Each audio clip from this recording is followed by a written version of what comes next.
रुसो मम प्रियाम्बिका मजवरी पिता हि रुसो मम प्रियांगना प्रियसुतात्मजा हि रुसो भगिनी बन्धु हि श्वशुर सासुबाई रुसो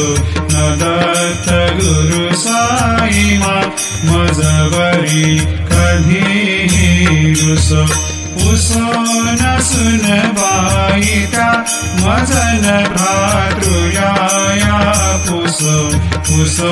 न प्रिय सोयरे प्रिय सगे न ज्ञाति